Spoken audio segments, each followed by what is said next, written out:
नमस्कार दोस्तों, मैं हूं आपका दोस्त संचित और स्वागत करता हूं इस वीडियो सीरीज में जहां हम डिस्कशन कर रहे हैं डीबीएमएस पर। दोस्तों इस वीडियो में बात करेंगे ट्रांजैक्शन की। तो ट्रांजैक्शन पर डिस्कशन स्टार्ट करने से पहले दोस्तों ये वीडियो मुझे लगता है और ज़्यादा इंपॉर्टेंट है, बिकॉज यहाँ मैं डिस्कशन करने वाला हूँ ट्रांजैक्शन की अपने आप में पहले क्या इंपॉर्टेंस है, उसका डीबीएमएस सब्जेक्ट से क्या लेना देना है, दूसरा एग्जाम पॉइंट ऑफ व्यू से, चाहे गेट है, नेट है या आपके यूनिवर्सिटी एग्जाम्स हैं, उसके अंदर कौन कौन से टॉपिक्स हैं, इसका कितना इंपॉर्टेंस है, और ये पूरा जो टॉपिक या यूनिट आप बोल दे ट्रांजैक्शन, इसको किस तरीके से हमको स्टडी करना है।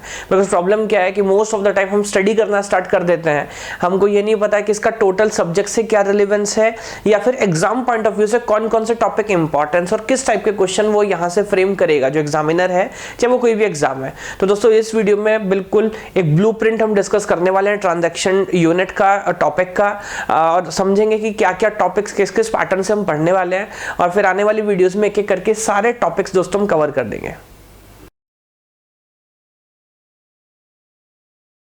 तो चलिए दोस्तों डिस्कशन स्टार्ट करते हैं। सबसे पहले एक बार थोड़ा सा हम वेटेज देख लेते हैं कि पूरे टॉपिक का क्या है, और फिर मैं हर टॉपिक का आपको इंट्रोडक्शन बताते जाऊंगा और देखेंगे वहां से किस टाइप का क्वेश्चन आप एक्सपेक्ट कर सकते हैं।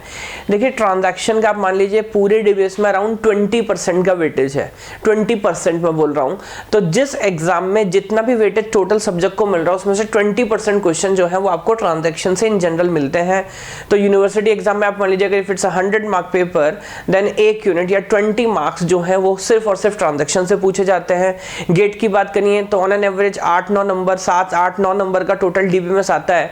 तो 2 to 3 मार्क क्वेश्चंस दोस्तों जो है वो ट्रांजैक्शन से नॉर्मली मिलते हैं, और सेम लॉजिक गेट पर भी एप्लीकेबल होता है। तो एक बात तो देखिए समझना जरूरी है कि ट्रांजैक्शन को आप छोड़ नहीं सकते, it is a important topic, और पूरे सब्जेक्ट का जो है वो 20% जो वेटेज है वो ट्रांजैक्शन हमारा ले रहा है।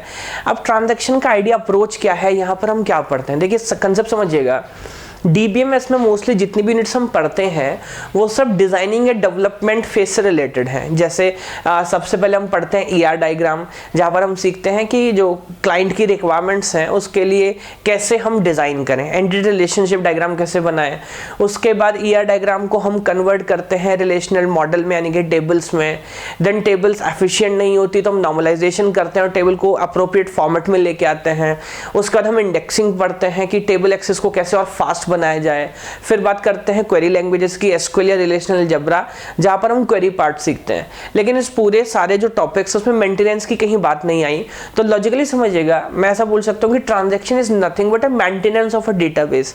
डेटाबेस सिस्टम ऑलरेडी आपके पास है, अब हमको क्या करना है, हमको इस तरह के आप बोल सकते हैं प्रोग्राम्स, बाद में बात करेंगे टेक्निकली, जिसको हम ट्रांजैक्शन बोलते हैं, सो दैट डेटाबेस की कंसिस्टेंसी मेंटेन रहे।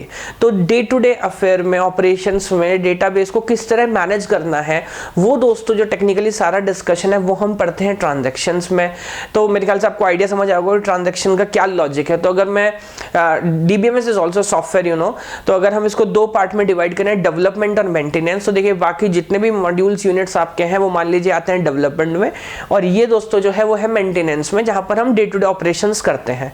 अब क्या क्या हम यहाँ पर स्टडी करते हैं, तो देखिए सबसे पहले समझेंगे व्हाट इज ट्रांजैक्शन। तो कभी हम प्रोग्राम बोलते हैं, कभी हम थ्रेड बोलते हैं, कभी हम जॉब बोलते हैं। तो डीबीएमएस की टर्मिनोलॉजी में किसी प्रोग्राम को दोस्तों हम बोलते हैं ट्रांजैक्शन। ऐसा क्यों बोलते हैं, इसका क्या कंसेप्ट है, तो पहले वो समझना जरूरी है। फिर बात करूंगा एसिड प्रॉपर्टीज की, जो आपने मेरे ख्याल से सुना भी होगा, एक बहुत इंपॉर्टेंट टॉपिक है।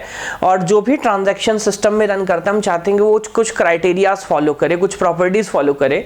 तो दोस्तों उन प्रॉपर्टीज को ही हम बोलते हैं एसिड प्रॉपर्टीज। तो वो समझेंगे, इस पे 1 मार्क थ्योरेटिकल क्वेश्चन आप एक्सपेक्ट कर सकते हैं।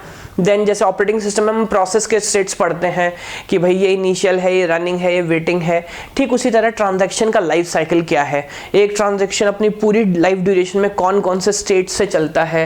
देन कॉन्करेंसी, तो ये अब देखिए प्रॉब्लम विद कॉन्करेंसी, तो यहाँ से देखिए थोड़ा इन डेप्थ डिस्कशन स्टार्ट होता है। और बड़े बड़े डेटाबेसेस में यू नो जब मल्टीपल ट्रांजैक्शंस एक साथ रन कर रहे हों तो कंसिस्टेंसी कैसे मैनेज की जाए। तो कॉन्करेंसी अपने आप में एक प्रॉब्लम है, तो देखिए वो हम यहाँ पर बात करेंगे। फिर बात करते हैं कन्फ्लिक्ट और व्यू सीरियलाइजेबिलिटी की, एंड देन रिकवरेबिलिटी एंड कैस्केडलेसनेस। तो अगर मैं आपको एक बेसिक आइडिया बताऊं ना दोस्तों, तो आइडिया ये है, यहाँ पर कुछ ट्रांजैक्शंस या बोल सकता हूँ कुछ शेड्यूल्स जिसमें बहुत सारे ट्रांजैक्शंस होते हैं वो आपको दिए जाते हैं। और हमको ये बताना होता है कि वो कंसिस्टेंट है कि नहीं, मतलब अगर हम उसको किसी सिस्टम में रन करेंगे तो क्या सिस्टम की कंसिस्टेंसी पे कोई फर्क पड़ेगा कि नहीं पड़ेगा, कंसिस्टेंसी मेंटेन की जा सकती है कि नहीं। अगर और भी आसान शब्दों में कहें तो यहाँ पर दोस्तों हमको शेड्यूल या ट्रांजैक्शन लिखना नहीं है। शेड्यूल या ट्रांजैक्शन लिखा हुआ आपके पास होगा, सिर्फ हमको ये बताना है कि वो कंसिस्टेंट है कि नहीं, है ना। आप ऐसा मान सकते हैं यहाँ पर भी ये 2 पार्ट मैंने डिवाइड किए हैं। ये ट्रांजैक्शन का मान लीजिए पहला चैप्टर है और ये ट्रांजैक्शन का दूसरा चैप्टर होगा। यहां से दोस्तों एक 2 मार्क क्वेश्चन, मतलब 100 आउट ऑफ 80 टाइम्स, 10 में से 8 बार आप प्रीवियस ईयर क्वेश्चन उठा के देखेंगे तो दोस्तों आपको ये क्वेश्चन 2 मार्क्स का कॉन्फ्लिक्ट रियलाइजेबिलिटी में नॉर्मली मिलता ही मिलता है। तो दिस इज वेरी इंपॉर्टेंट।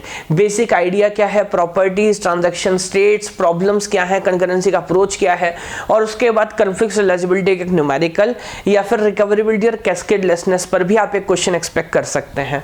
देखिए जब हम इसके अगले फेज में जाते हैं तो देखिए कॉन्सेप्ट क्या है। यहां तक हम सिर्फ पूछते हैं, एग्जाम में आपसे पूछा जाता है कि कोई ट्रांजैक्शन या शेड्यूल ऑलरेडी हमारे पास है और आपको बताना है कि वो कंसिस्टेंट है कि नहीं, इन जनरल, मतलब वो सही काम करेगा कि नहीं करेगा, ऐसा समझ लीजिए। जब आप अगले फेज में जाएंगे तो यहां पर हम क्या पढ़ते हैं दोस्तों, हम वो प्रोटोकॉल्स पढ़ते हैं जिन प्रोटोकॉल्स को यूज करके आप मान लीजिए कि हम कंसिस्टेंट या अच्छे शेड्यूल्स बनाने वाले हैं। तो यहाँ पर बने बनाए शेड्यूल की सिर्फ आपको चेकिंग करनी थी, ट्रांजैक्शन की सिर्फ चेकिंग करनी थी, और यहाँ पर ट्रांजैक्शन लिखना सीखेंगे हम, है ना। तो ट्रांजैक्शन डिजाइनिंग प्रोटोकॉल्स हम यहाँ पर समझेंगे, इन जनरल बोल सकता हूँ, जिसमें देखिए 2 मेजर अप्रोचेस हमारे पास हैं, time stamping and log based protocol. तो टाइम स्टैंपिंग एक अप्रोच है, एग्जाम में कई बार टच किया जा चुका है, और लॉक स्टैंपिंग की भी 2 पॉपुलर टाइप्स हैं। 2 फेस लॉकिंग, जिसके अपने बहुत सारे टाइप्स होते हैं, जैसे आपने सुना होगा स्ट्रिक्ट 2 फेस लॉकिंग या फिर रिगरस 2 फेस लॉकिंग, इस टाइप से बेसिक 2 फेस लॉकिंग या फिर ग्राफ बेस्ड प्रोटोकॉल। एक चीज आप समझिएगा, एग्जाम पॉइंट ऑफ व्यू से मैं आपको एक बार क्लियर कर देता हूं, यहां से इस बात की प्रोबेबिलिटी कम है कि एग्जामिनर आपको शेड्यूल या ट्रांजैक्शन डिजाइन करने के लिए देगा। इसका रीजन क्या है, बिकॉज मोस्ट और लेस अभी अगर मैं ऑब्जेक्टिव एग्जाम की बात करूं गेट और नेट की, तो you can not have an subjective question, है ना, और 4 बड़े बड़े शेड्यूल्स लिखना doesn't make sense in the exam. तो मोर और लेस क्वेश्चन यहाँ पे दोस्तों सिर्फ प्रॉपर्टी से पूछते हैं कि भाई टाइम स्टैंपिंग दे देंगे, पूछेंगे आपसे बताओ कॉन्फ्लिक्ट रियलाइजेबल है कि नहीं, व्यू रियलाइजेबल है कि नहीं, या प्रोटोकॉल में कुछ चेंज कर देंगे, पूछेंगे बताओ रिजल्ट क्या होगा। तो बेसिक कंसेप्ट क्या है, आइडिया आपको समझ आना चाहिए कि प्रोटोकॉल कैसे काम करता है, और उस आइडिया को जब आप समझ लेंगे तो आप खुद ही जज कर पाएंगे कौन कौन सी प्रॉपर्टी जो है वो सेटिस्फाई करेगा और कौन कौन नहीं करेगा, है ना। तो आइडिया कंसेप्ट जो है वो क्लियर होना चाहिए। और एक और छोटा सा टॉपिक हम डिस्कस करते हैं, मल्टीपल ग्रेनुलैरिटी, जहां पर हम पढ़ते हैं एक तरह का एफिशिएंसी लाने वाला सिस्टम है कि अगर मल्टीपल लॉकिंग और अनलॉकिंग हमको करनी हो तो कैसे उसको हम एक साथ किया जाए, एक छोटा सा टॉपिक है। और यहां दोस्तों मैं बात नहीं कर रहा हूं डेडलॉक की। कुछ लोग बोल सकते हैं कि ट्रांजैक्शन में सर डेडलॉक भी डिस्कस कर सकते हैं, बट डेडलॉक सेपरेट एक बड़ा टॉपिक ऑलरेडी हम डिस्कस करते हैं ऑपरेटिंग सिस्टम में, तो वहां पे यहां पे दोबारा इसकी बात करने को आई थिंक जरूरत है नहीं। तो दोस्तों ये अप्रोच एक बार आपको समझना जरूरी है। इससे पहले कि मैं सब्जेक्ट स्टार्ट करूं तो मेरे ख्याल से कुछ आइडिया आपको क्लियर हुआ होगा। मान लीजिए अगर 3 मार्क का टोटल है तो 2 मार्क जो है वो यहां से पूछने वाले, और मोस्टली 1 मार्क क्वेश्चन आपको सेकंड पार्ट से पूछेगा। Second part of course property based ज्यादा है, तो कंसेप्ट लॉजिक आपको पता होना चाहिए। यूनिवर्सिटी एग्जाम में तो सभी कुछ इंपॉर्टेंट है, तो टॉपिक्स आपको मोस्टली पता होना चाहिए ताकि आप प्रॉपर्टी जज कर सकें। लेकिन यहाँ पर दोस्तों न्यूमेरिकल्स कैसे सॉल्व करने हैं, कॉन्फ्लिक्ट रियलाइजेबिलिटी के या रिकवरेबिलिटी और कैस्केडलेसनेस के, उस पर हम बात करेंगे। तो ये आई थिंक दोस्तों टोटल आइडिया है ट्रांजैक्शन का, तो इसको हमको हल्के में नहीं लेना। और आखिरी बट बहुत इंपॉर्टेंट बात, ये दोस्तों मोरलेस पूरा न्यूमेरिकल पार्ट है। अगर थ्योरी क्वेश्चन भी पूछता है तो डायरेक्टली नॉलेज बेस्ड क्वेश्चन है, मतलब आपको वहां पे ज्यादा कुछ सोचना नहीं पड़ेगा। अगर आपको पहले से प्रॉपर्टी पता है तो आप जस्ट आप रीड करके टिक कर सकते हैं।